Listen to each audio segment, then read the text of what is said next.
Hello,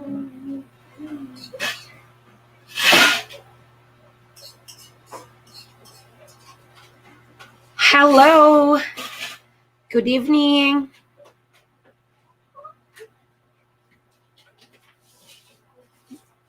Well, okay, so I have to wait for the students to be here.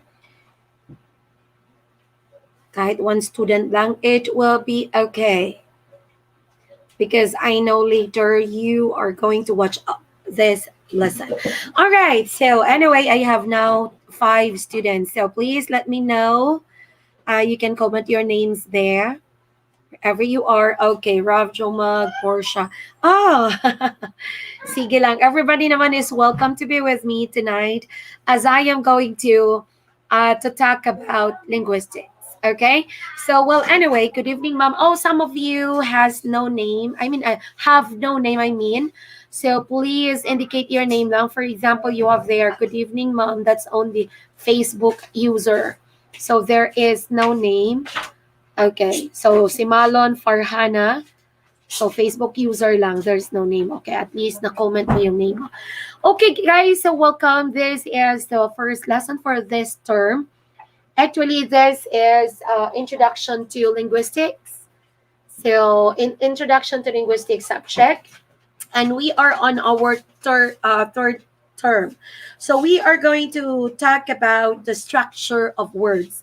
So when we say structure of words, what do we mean by those? What are those? Oh, no worries. This is just an introductory question, but you don't need to comment on this. Just wait for my questions for you to comment, or for the class participation. Okay, but anyway, before anything else, thank you so much for being here. Thank you so much for attending this class beyond the schedule. Okay, it's 7:30. I will just give you again the overview of this lesson. Well, anyway, we are going to talk about structure of words. So when we say structure of words, what do we mean by this? So we will go back to the very specific one, or the basic things. As you can see the board there, as you can see, there you are, the base words, the root words, the linguistics, affixes, suffixes, morphology, and prefixes. So these are the things that we are going to discuss. We are going to share. Sorry lang. Naiiro sa tiil. Mo lagi ni makapan sa live. Okay, wait lang, guys.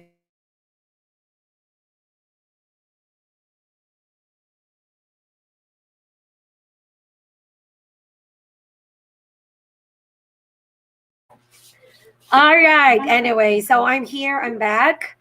Well, anyway, as you can see, guys, first question. You can comment, you can auto comment or not. It's up to you. But for class participation, what's the difference between base words and root words? What's the difference between base words and root words? Any comment?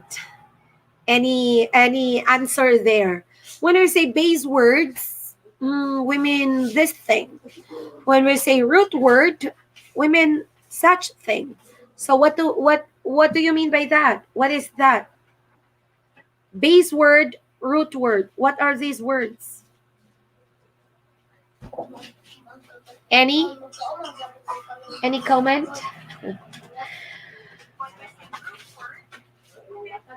Okay, so any comment? No comment yet. I'm waiting for some comment here for our participation now at this time's participation. Sige. What's the difference between base word and root word? Okay, Hirit, walang sagot. Well, anyway, sige lang. I will get answers later. Sorry. Later, I'm reading I'm trying to look at the screen if there are answers. Okay. But later, let us see. Okay, wait lang.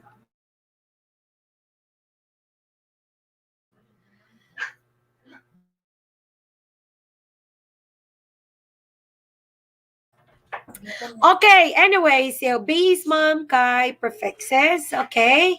All right. And then let's display some answer here. Rika Regine Bacalando Agodong. Answer is a base word refers to the part of a word that is an actual word that can stand alone. Prefixes and suffixes were added to them, and the root word is a root word refers to the part of the base word that comes from another language. This cannot stand alone. Okay, thank you so much, Regine Bacalando Agodong. Sige, mag-raffle ta sa mga mag-answer. Mag-raffle tag-load sa mga may answer. All right. So I have here two answers from, oh, yung dami namang answer si Rika. Okay, anyway. And then base from base mom kay prefixes. Okay, Portia May Manulat. All right. So anyway, let's proceed, guys. Rika Regine Bacalando Agudo. Okay? Okay, we have here, let's proceed, guys. So our topic is we are going to focus on structure of words under linguistics. So when we say structure of words, we have this morphology, we have classification of morphemes, we have word associations and word formation. But before we understand these things, there are basic words that we need to go back. I know many of all of you know about this already, but let's go back for better understanding as we are going to discuss about morphology or word structures.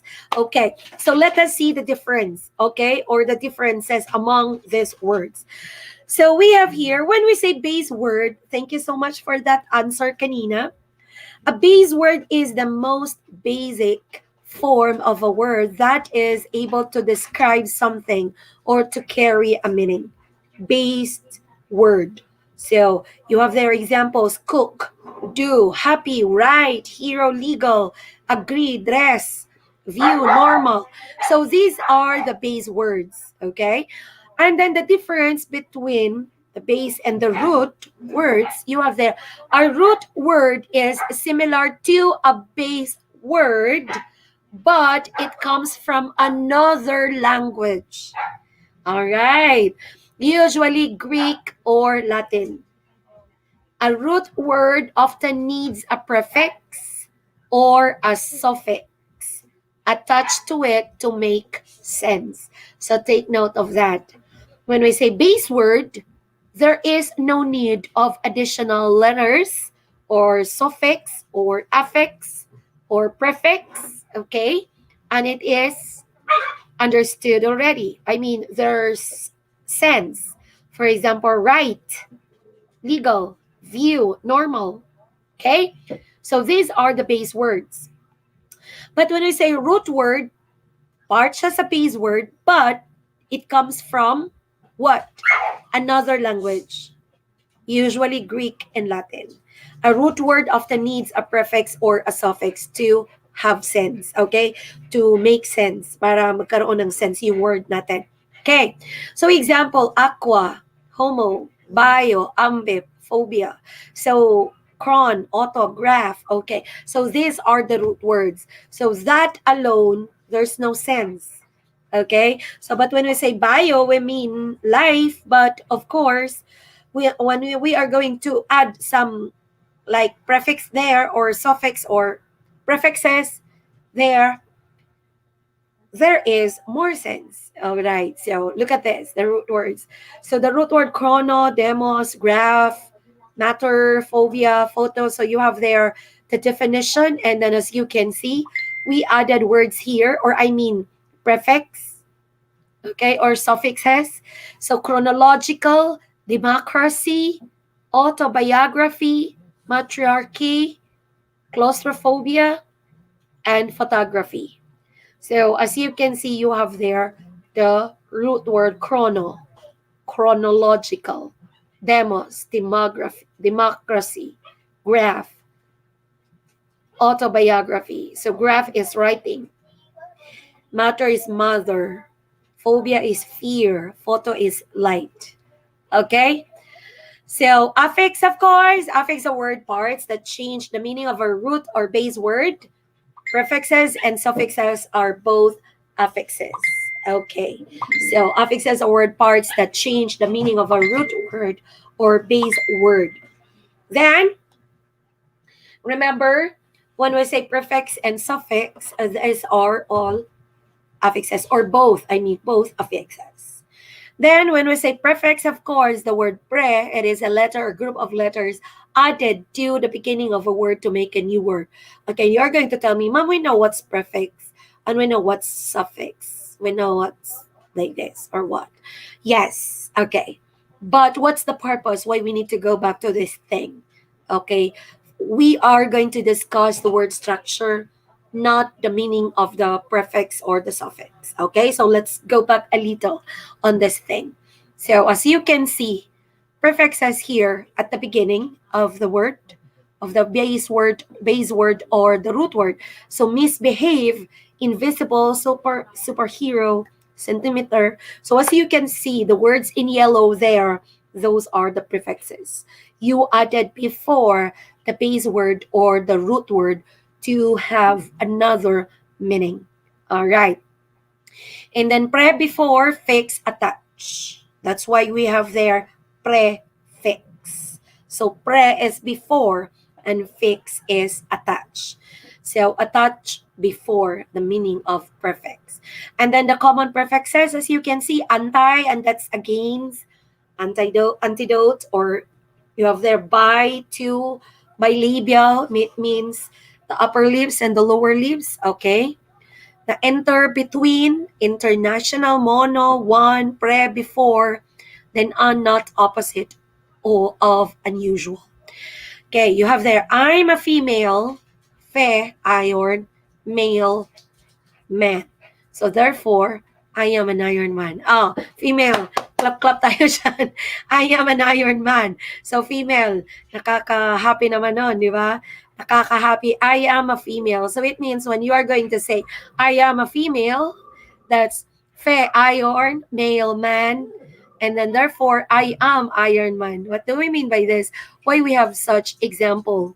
All right. So, wait lang. I have to go back. All right.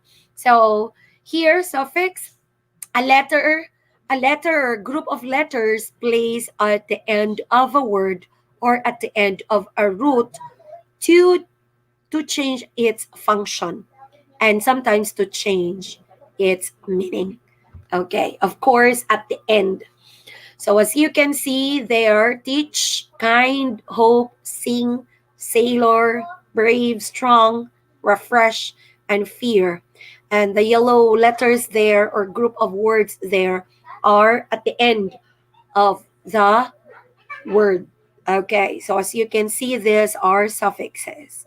So common suffixes, you have there the able, the n, er, est, full, less. So the meaning able is can be and made of or more. Okay. So as you can see there, prefix, base, and suffix, uncook, uncook. So you have there uncook and ed. So uncook. So there is prefix and there is suffix. So you add at the beginning and then there is another at the end and the base is at the center. Okay, take note of this. Why do we have this specification of like slicing the words? Okay, so you have there the re as the prefix, and then your base word there is act, and you have there ion. Okay, reaction. Then you have there, okay, up, away, prefix, dock, to pull. Okay, now, ito na ngayon ang question. Why is this important? Why are these things important, necessary? Why are we discussing this thing? So, okay, number one, it will help you increase your English vocabulary a lot. Okay, so number one, it will help you increase your English vocabulary. Now, I have a question for class participation. How will it increase your English vocabulary? In one sentence, will you please say it? Will you please say your comment or your answer? It says here, it will help you increase your English vocabulary a lot. So how would it help you your English vocabulary? vocabulary. Okay. Paano niya i-increase yung English vocabulary mo? Okay. We have here, Raika, to be able to know how to construct words. Okay. Then you have there millions. Your answer there is witty. Okay. Then Ryan, wala. Akala ko nagsagot si Ryan. Wala pang sagot si Ryan. All right. So, million, witty. Okay. It will make you witty. And then Rika, to be able to know how to construct words. Sino pa may mga sagot dyan na pwede nating i-project? Okay. So, well, of course, because you know the meaning of these words, and then especially you know the meaning of the prefix and the suffix, so it will help you to think more words, because that's the meaning of it. So it will make you or help you to become witty. Okay. All right, thank you for that. So I only got 2 answers here. All right, okay, never mind, sige lang. You're going to that's number 2 for class participation. Okay, reading dictionaries. All right. Okay, so let's proceed. So you have there to know, okay. So anong sagot mo, Billions? Ay, di pala, sagot yon. Bawiin ko. Bawiin ko. To know more about what is the meaning of that difficult word. Okay. Yes, all right. To know more about what is the meaning of that difficult word. Of the difficult word. Okay. So bakit, Millions? Ano yung sagot mo? Ito yung mga aso ko talaga dito talaga sa paa ko. Okay. For me po, ma'am, use a journal. Okay, there's the answer here. For me po, ma'am, use a journal. It's a good idea to keep a running list of the new words you discover so that you can refer back to the list and slowly build them into your everyday vocabulary. Okay, yes, that's it. That is one of the things. Okay, I'm waiting for Millions' answer. Thank you for that, Portia. All right, si Portia is our guest here. But actually, everybody naman is invited. I'll be so happy to see you here. Anyway, all right. Okay, so that, ito na ha, display na natin yung sagot mo. So that you will know how to use that, mom, in a proper way. Okay, thank you so much. Yes, of course. Then another answer here. It will help us to be familiar with the difficult words. Okay, Giselle May Caniedo. Thank you for that. All right. Yan po, ma'am, pero okay na sa witty. Witty ka talaga, Millions. All right. Anyway, okay. Bisan asa lang. Okay, kahit saan doon. Actually, tama naman siya eh. You can be witty naman when you know those words. Okay, reading. Yes, for reading also. That's it. All right. Thank you so much for that. So let's proceed. Number 2, it will help you increase your Swedish, English, French, or Latin vocabulary. So whatever language is that. Okay. So some academic material. So linguistics. So let's go back to linguistics again, the scientific study of language and its structure, including the study of grammar, syntax, and phonetics. So specific branches of linguistics include social linguistics. Of course, when we say social linguistics, we're talking about society. When we talk about society, we are talking about people. Dialectology, psycholinguistics, computational linguistics, comparative linguistics, and structural linguistics. Okay, so there are so many things, or there are so many fields to talk about under linguistics. So the study of language and how it works. Okay, for example, if I'm going to say, guys, for class participation, if I'm going to say that this is a common expression. Kapag Bisaya, kahit naglalambing, or Cebuano, kahit naglalambing, people would say na, galit yung tono. Okay? But, the tone is galit. But, the reality is naglalambing. Ang Ilonggo daw, I don't know, this is common expression, guys. Na Ilonggo daw, kahit galit, malambing pa rin yung tono. Okay, yun ang sabi nila. Do you think it's part of linguistics? Yang humor na yan? But it can be true at some point. Diba? Kasi yung mga Ilonggo, malumanay pa rin pakinggan kahit na galit sila or kahit na upset sila or mad. But yung Cebuano, kahit na naglalambing, yung tono, matigas. Yung tono, boses like me, tono, okay, Cebuano, kahit na hindi galit, pero parang galit pakinggan. Do you think, guys, under linguistic siya? Yung ganyan na, yan na joke or humor na ganyan? Ay yung parang kasabihan or parang joke na yan about sa Cebuano and Ilonggo? Can you answer that, guys? Do you think it's under or part ng linguistics? What do you think? Yes or no? Just a simple yes or no. If it's part of linguistics. If it's under linguistics. Let me see some answers here. Excuse me.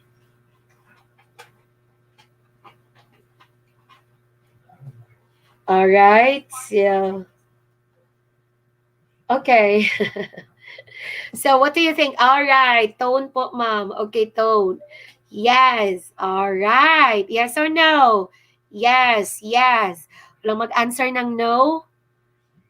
Okay. So, as you can see, that is under linguistics. Okay. The study of language, because that is under language, and you talk about the tone of it. So, that is under linguistic. Yes. Okay. Morphology. What do we mean by morphology? In linguistics, morphology refers to the mental system involved in word formation or to the branch of linguistics that deals with words, their internal structure, and how they are formed. Take note. Let me go back. Let me read it again. In linguistics, morphology refers to the mental system involved in word formation. Word formation. So when we say mental system, okay, refers to mental system involved in word formation. How is the word being formed? Or to the branch of linguistics that deals with words, their internal structure, and how they are formed. Okay. So morphology is the branch of linguistics that studies word structure, especially in terms of morphemes. Okay, morphemes. If you can still remember, we discussed this or I share this during the first term. Okay, so when we say morpheme, a morpheme is the smallest unit of a language that has its own meaning. Okay, that has its own meaning, either a word or a part of a word.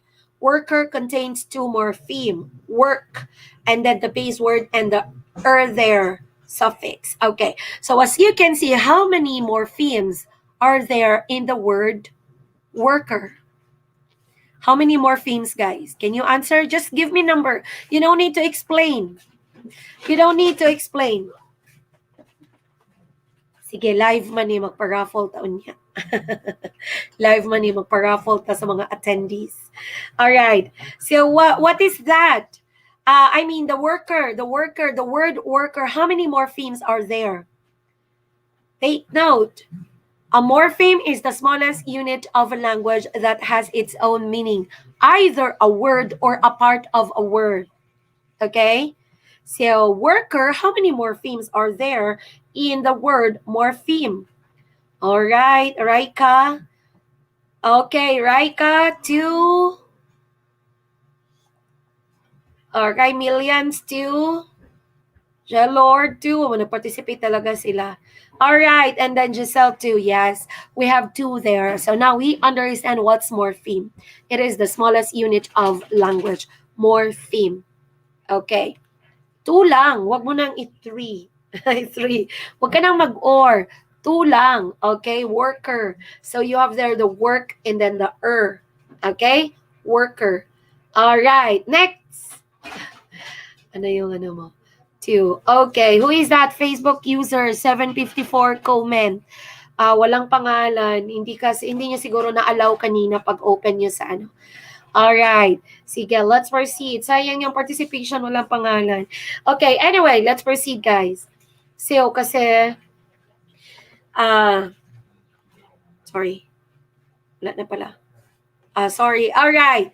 Okay, so, yun. These are the structures of, yun lang, bakit 30 minutes na kasi at 8 p.m., ano na tayo? Literature na. All right. So, these are the introduction, or as I told you, an overview of the structure of words or word structures. All right. So, anyway, thank you so much for attending. Thank you so much for participating. Si Jai, sino itong si... May napipili akong mabigyan ng load. Raika, hindi siya raffle. Hindi na siya raffle, mahirapan tayo i-raffle. I-type ko pa yung pangalan. Okay. Raika Regine, ano yung subject mo? Ano yung subject mo with me? Can you please comment? Raika, if you're still there now, you win a load. All right. Sama ni pre. Sama ni pre. Unsa man ni Casper John Reyes. Yes, Casper John Reyes. Hi.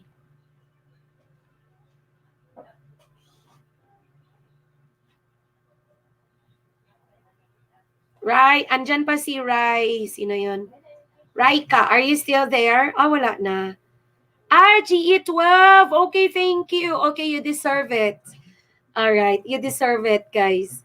Okay, so to those who are there, will you please, okay, thank you for attending.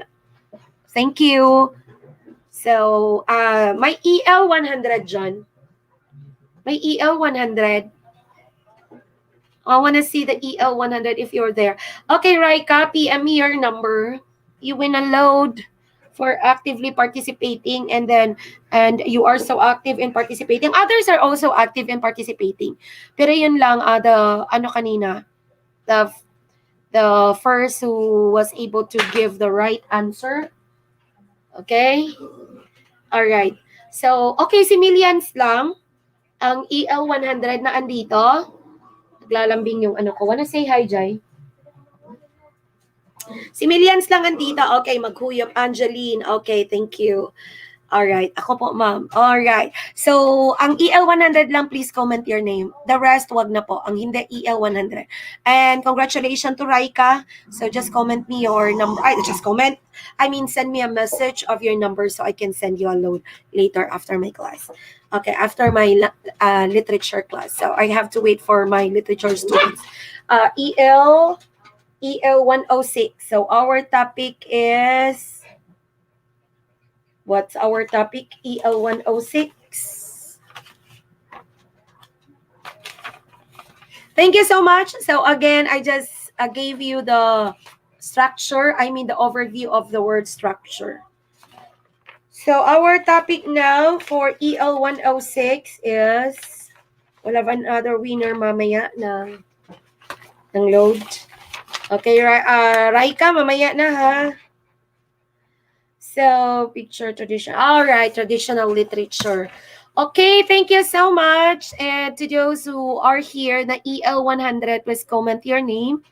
Kayo lang, si Millions Barahasa. Okay, sige lang. Millions, and then Sebastian, okay.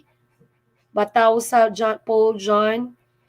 Okay, this is for EL 100, but thankful ako sa GE12 who are here now.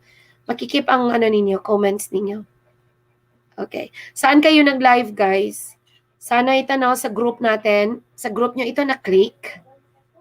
Thank you so much for attending, especially sa GE12 students who are here. Okay, EL 100, please comment your name. Okay? Thank you. Next will be, hindi ko siya i-end, continuous ito. Children and Adolescent Literature. May EL 106 na dito.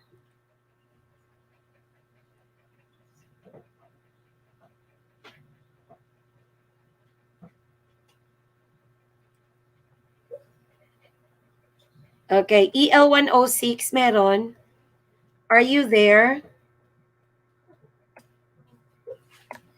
EL106.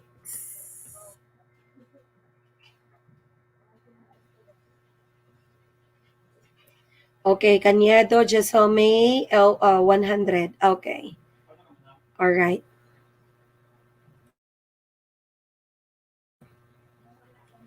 Thank you, G12, for attending.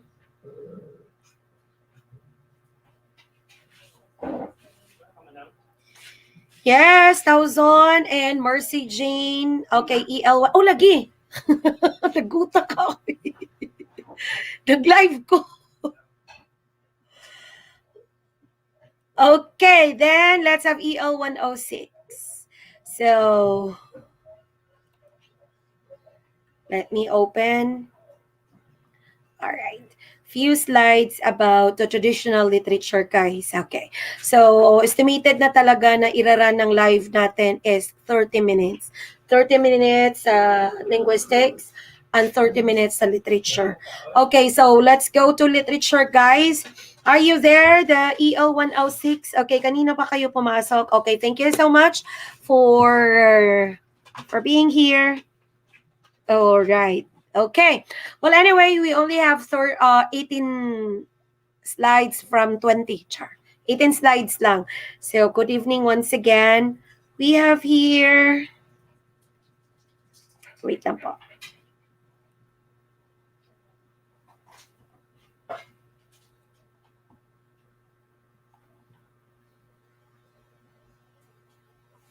Let me share my screen about... Wait lang. I'm opening it, actually. Right, there you are. All right, so let us talk about traditional literature. So, before we paki-shout out si Johnny Moore, Ma'am Mulintaw, Ma'am, watching from Panabo, maulaw daw siya comment. All right. EL106, there you are. Okay, less than 30 minutes lang tayo, guys, kasi 13 slides, 18 slides lang ito. Well, let me give you, thank you so much. You have to comment your name later or after, before you leave. Before mag-end yung live. Okay, so... Traditional literature, yung first, I owe you first video, traditional literature. And then I have the second video, which is modern fantasy. But what will I have today is traditional literature. Okay? Ihabol ko na lang yung modern fantasy, even the soft copy of it lang. Kahit na soft copy of it na lang. Okay, so let's go, guys. Let's proceed to traditional literature. So, when we say traditional literature, what are those? So we have here folktale, fables, fairy tales, and myth. Okay? For first class participation, just give your very short definition of folktale, fable, fairy tale, and myth. Kaisahin nyo lang ha, guys, for first participation. What's folktale? What's a fable? What's a fairy tale? And what is myth? Kaisahin nyo lang i-comment. Okay, I'll wait. And then let me see your answer. Let me see your answer. What's folktale, guys? What's fable? What's fairy tale? And what's myth? These are under traditional literature. Any comment?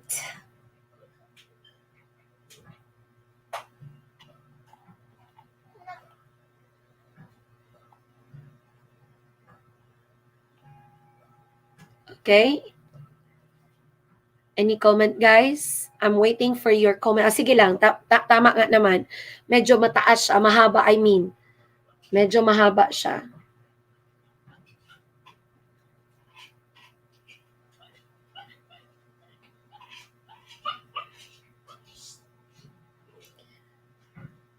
Okay, Portia, thank you, Portia. You're still there. Okay, sorry ma'am, na-late ko vlog. Oh, okay na, wala ka actually na-late, Jasmine. It's okay. Actually, pag live naman, you're not really, hindi naman siya ganun ka-straight na you really have to be there, right, to be, like, on time or what. Kasi kapag live naman, hindi ko naman siya buburahin, hindi ko siya i-delete. you can watch at a later time.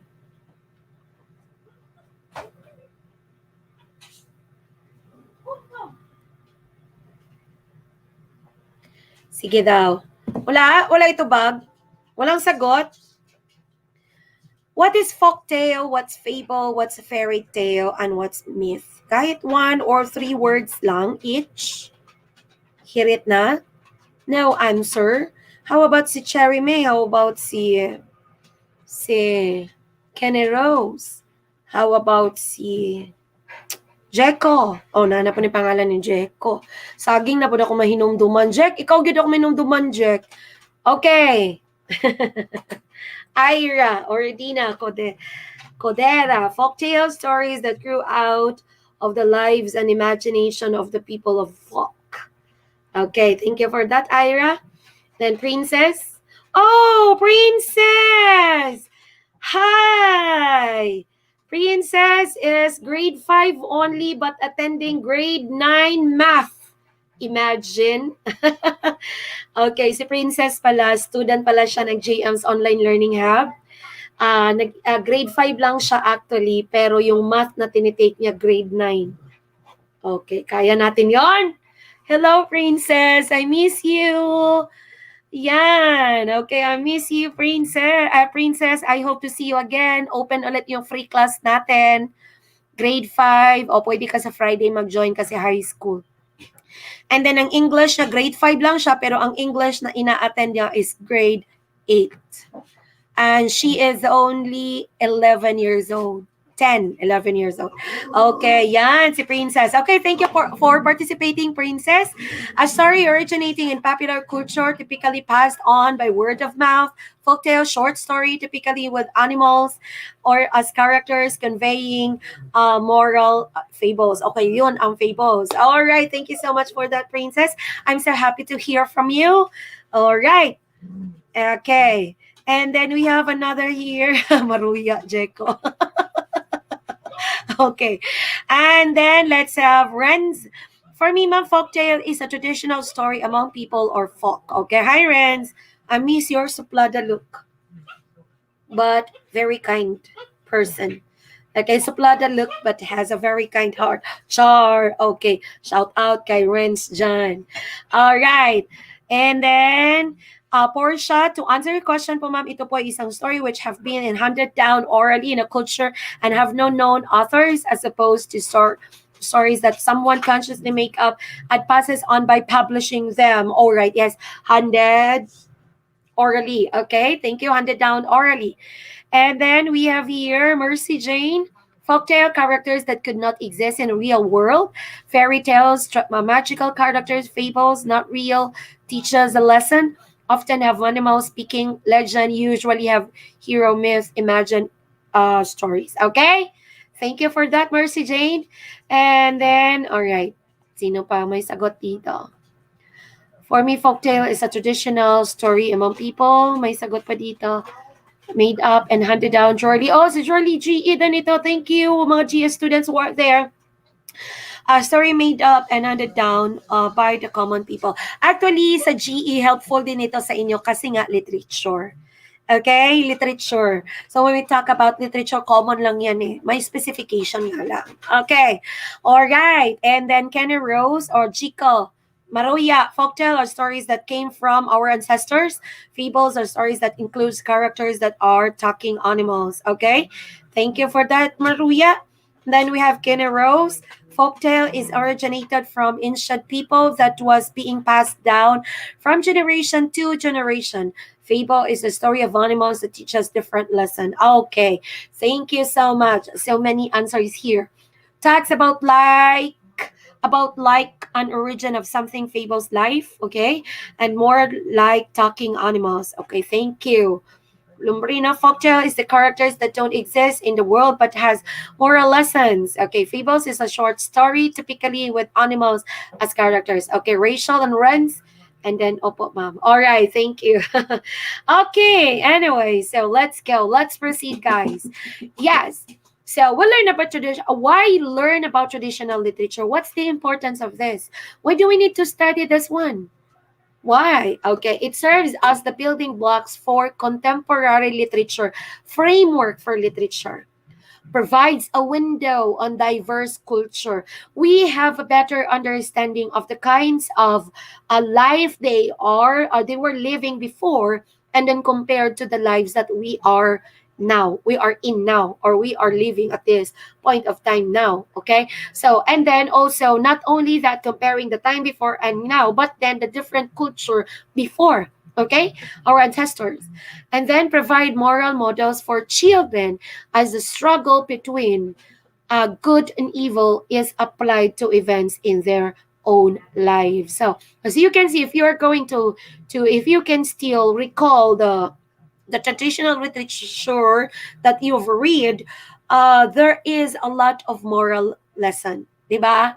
So I know some of you there love to read traditional literature. You do not know, of course, that this is traditional, but what you know is old story. So our term, of course, without knowing it yet, we can say that I love the old stories, which true. Kasi we love the old stories, tapos may originality talaga siya. Okay, walang masyadong mga kaitsusan, okay, yung traditional story natin. Next, folktale. Okay, a story told by word of mouth to teach a lesson. So if you can still imagine or recall, again, there is a lesson. For example, at the end of the story, you're going to say, what's the lesson? What's the moral lesson of the story? Okay, passed down from generation to generation. All right, word. Okay, story by mouth. All right. Then folktale again. So continuation of folktale. Folktales feature common people such as peasants and commonplace events. Okay, which is easily understood by the readers. Then characters representing human frailty, being fragile. Okay. And then characters represent human qualities. So folktale, hindi animal qualities. We have the good and evil.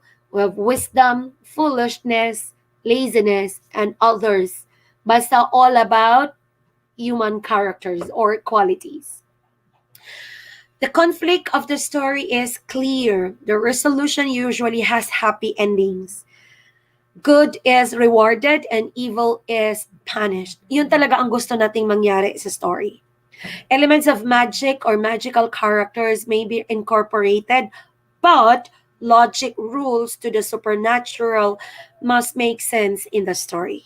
Alright, so medyo hindi siya masyadong like klaro na kayo na kaartihan or like uay na kayo na salida. Okay, so of course, folktale.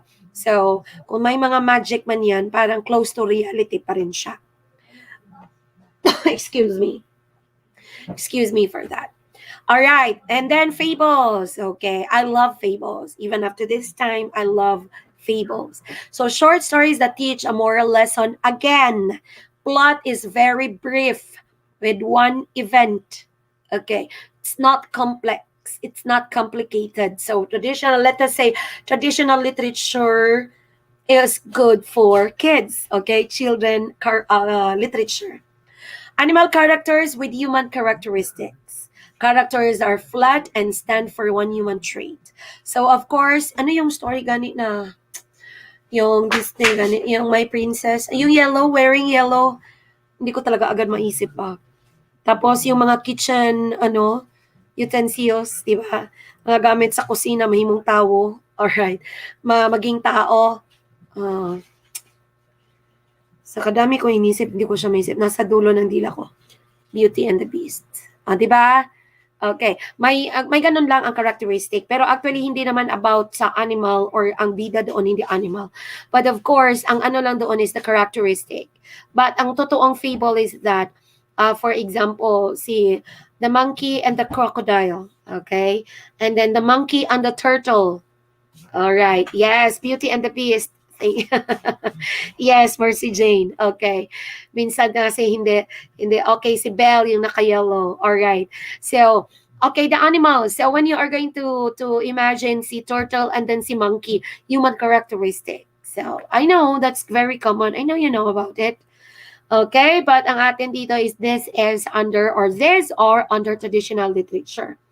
Okay, animal characters and then theme cooperation, understanding, acceptance.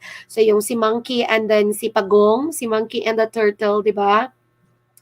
Ang unggoy at ang pagong, 'di ba?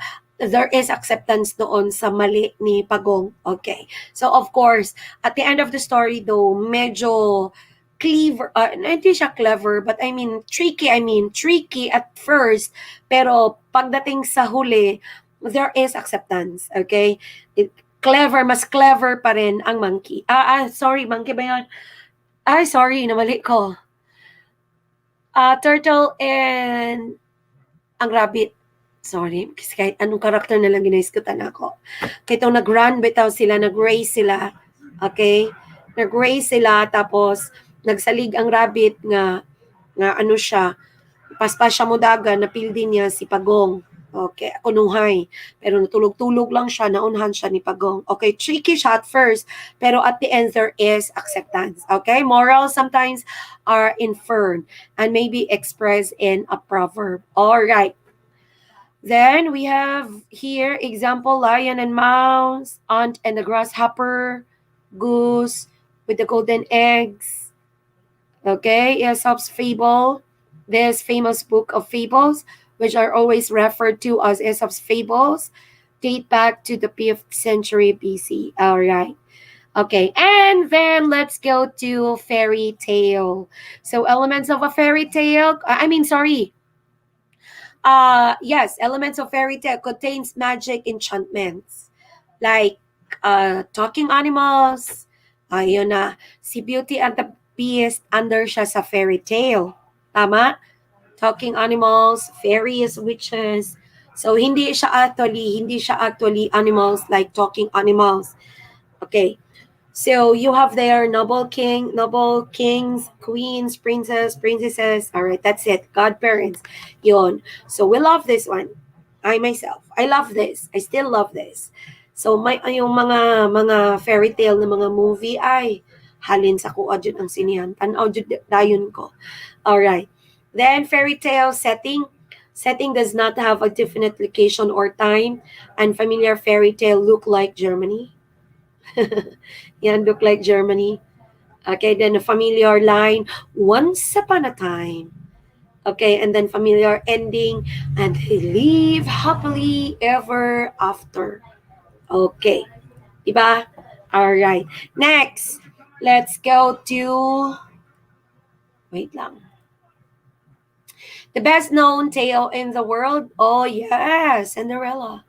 The oldest known version was found in China in the 9th century. It is basically a story of sibling rivalry. There are over 700 different versions. Imagine, ang Cinderella, 700 versions na.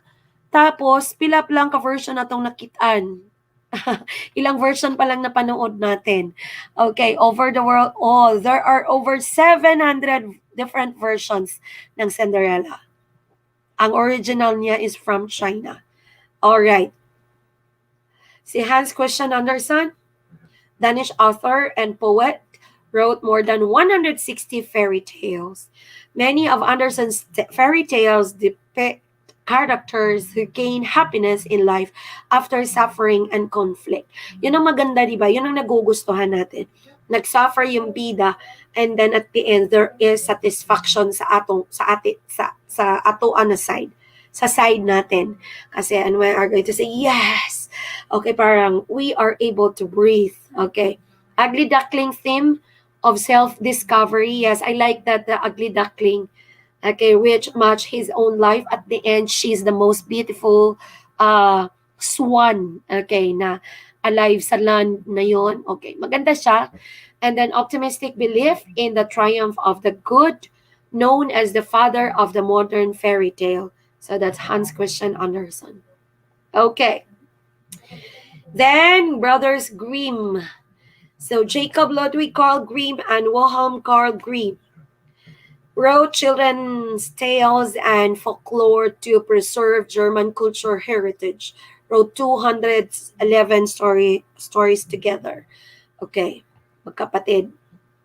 Then fractured fairy tale, what do we mean by this? When authors modernize or change one or more of the elements of the story is called a fractured fairy tale. Plot conflict, rising action climax, falling action resolution. Setting, character, point of view, theme. Okay, same. Walang nabago sa elements of ang elements natin sa literature. Walang nabago. We have the plot, we have the setting, we have the character, we have the point of view, and we have the theme.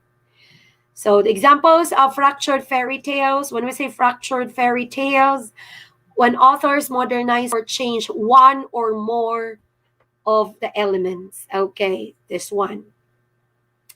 Then, confession, yun na. Okay, fractured fairy tales on the screen. Red Riding Hood. Okay, I've watched this one. Snow White. Yes, ito. Snow White and the Huntsman. Very fractured fairy tale. I-change ang parang murag duha ka sa ka-element ang setting niya ug ang iyang plot. Okay.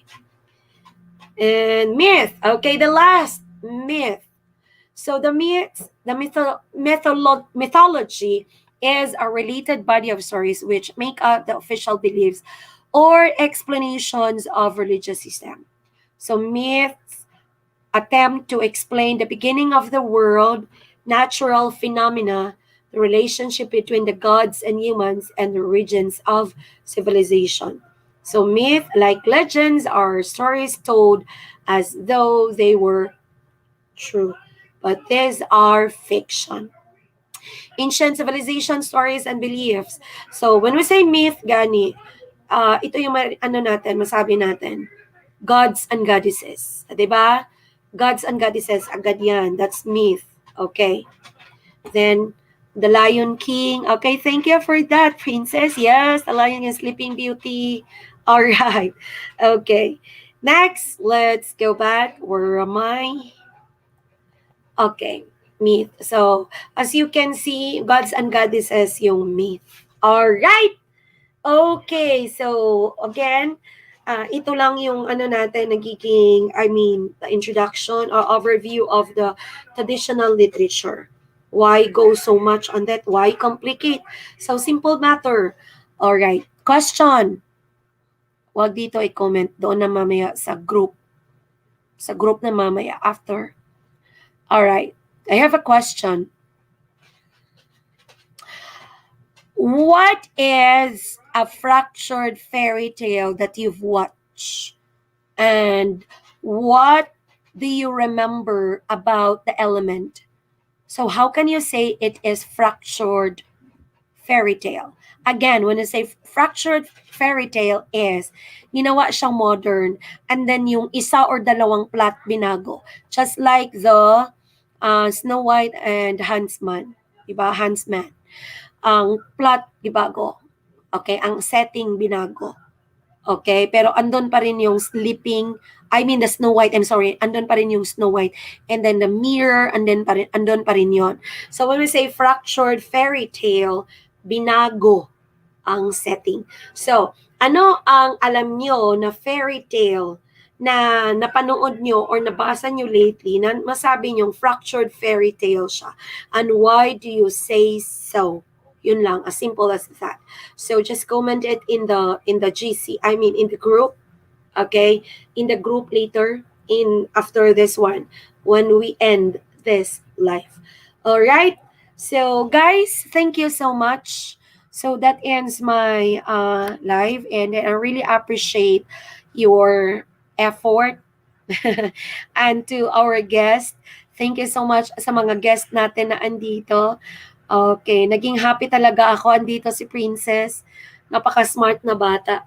Grade 5, grade 9 ang math. Okay. So, yes, the Sleeping Beauty. Okay, fractured fairy tale. So you just have to say something about it. After, doon na sa GC natin. Okay? So guys, thank you so much. And then, paano ko man ngayon mag-raffle ng load? Sige, doon na lang sa fractured fairy tale. Pero sayang, may guest tayo eh. Okay. Sino yung andito pa na from start to finish, andito pa rin? Simula nag-start, andyan siya. Hanggang ngayon. Sino? Si Raika, I know. Andyan si Raika. I don't know kung andyan pa si Portia. Sino yung andyan? Pag start ko pa lang, andyan na. Until now, andito pa rin. Yes, Princess. Join. O, bumalik na po yung ano natin. Yung free class natin. Princess. Just visit the page so that you will see the schedule. May free class kasi ako sa mga bata nationwide, guys. Okay, preschool to high school yan. Every 6 p.m. Para walang conflict.